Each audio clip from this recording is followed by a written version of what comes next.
Welcome to my review of the Engwe E26. Once again, Engwe kindly sent me the bike to let me review it. Now I'm not really sure why, maybe it was the sport wheels or something, I don't know, but this one kind of stayed below my radar. Like, I knew it was there, I knew it existed, but for some reason I always looked at other Engwe bikes more. I really don't know why either, because it's actually a really good looking bike, but somehow it stayed below my radar. I think they were just other ones I was more excited about. So Engwe asked me if I'd like to review the bike, and obviously I said yes, because I'd like to review all bikes ultimately. And I wasn't really expecting anything. I was in a really neutral zone when I got this bike. But before we get into the review itself, let's have a look at the bits. We'll start with the obvious, the big Chaoyang 26x4" fat tyres, assumably that's why it's called the E26 as well. The bike has sport wheels, which there's nothing wrong with, but for some reason I always lean towards, visually, the one-piece rims. They just look nicer to me. The bike comes with 180mm hydraulic brakes front and rear. Now they are wired back to front, so you'll have to swap over the hoses when you get it. Again, it's not a massive job.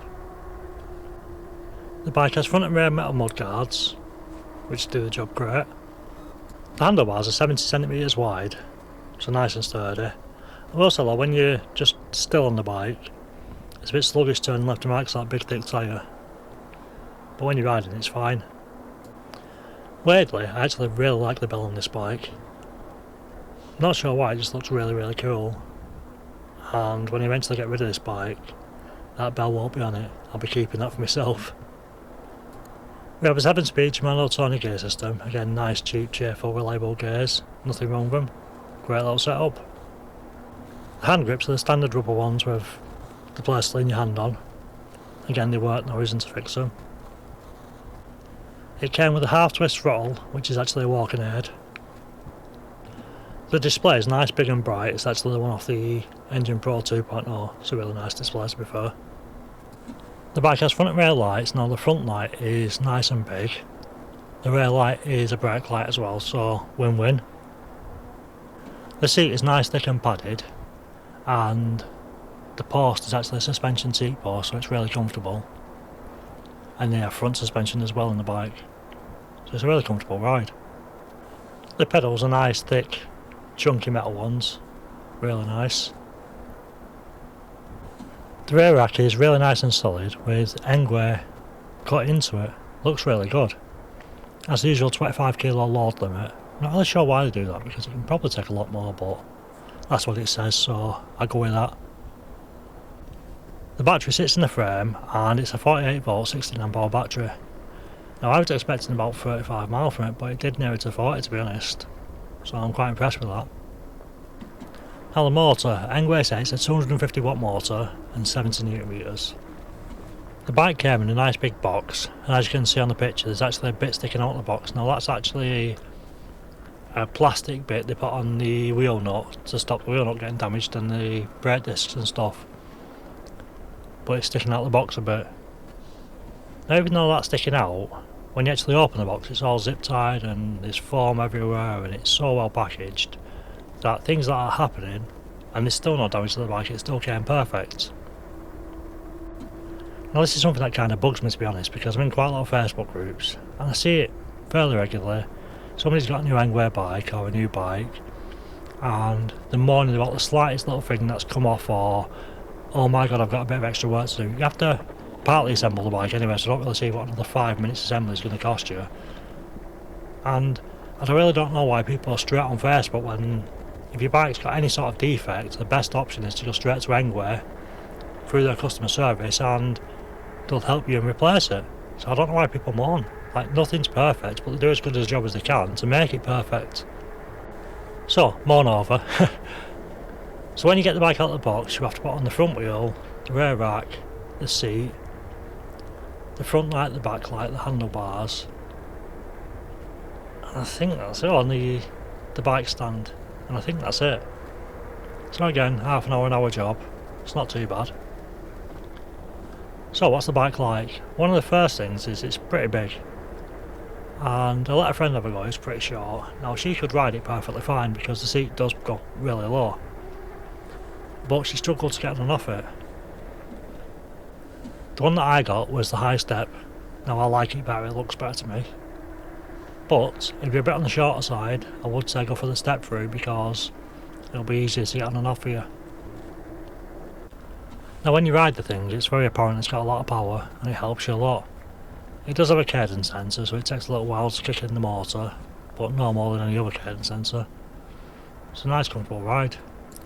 Now because of the big wheels, the gears work different on this. Like on a normal e-bike or a 20x4-inch fat tyre, I'll be in the highest gear or the hardest gear, and when you get to 15.5 you pretty much cause pedalling, so it works. But on these things, because they're bigger wheels, you've got a couple of gears spare, so you can actually add to the pedalling, which I opt not to, I'm too lazy, but you can if you want to.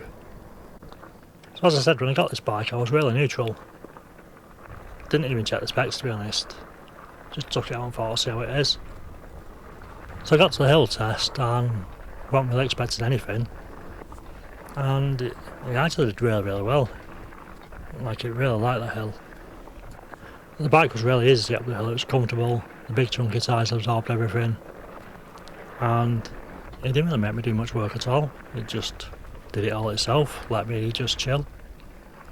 After I'd done the hill test I came back home and went to my little dirt track place, and it loved the bumps and hills on there as well. It just ate them up, nice and smooth, a lot of fun, and yeah, no complaints at all. On our off-road it was really good.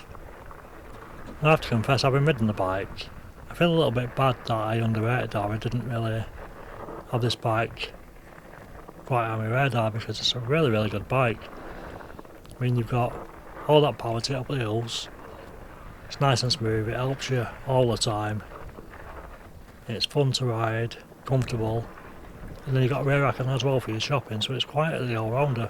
It's not often you get a bike that's this well rounded. Now when it comes to the downsides, I'm not really sure it has any. It kind of does, but they're all visual and obvious.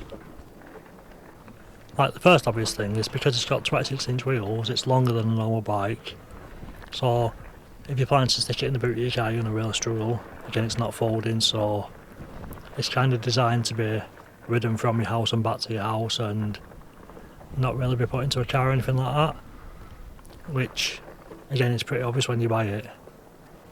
The next one's getting on and off. Because of the high bar, again it can be challenging getting on and off depending on your height, but it's not really a disadvantage, because if that's an issue, get a step through version, same thing, just looks a bit different.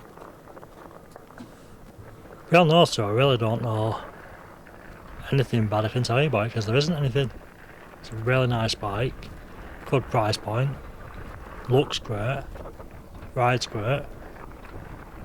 So yeah, I think I have to recommend it. I think we've done a fantastic job with this bike, and I probably shouldn't have underestimated it.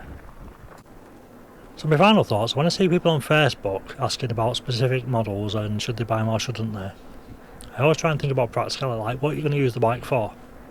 Now for argument's sake, if you buy an M20, fantastic bike, dual batteries, all great range. Now the issues start with, if you want to go shopping you have to take a backpack because there's nowhere to put your shopping on it. And then you've got, if you're riding the bike and your seat position isn't comfortable, there's nowhere to adjust it. So there are downsides of the M20 which people like because they like the way it looks. With this you don't really have the downsides, because you can adjust your seat, you have a rear rack for your shopping, you can take panniers off and go and play about on it and have a nice fun ride. Like, there isn't any downside, it's great for everything. So yeah, an absolutely fantastic bike, highly recommend. And if people ask me whether they should buy it or not, I'd definitely say yeah. If this is the bike you like, go buy it, it's really good.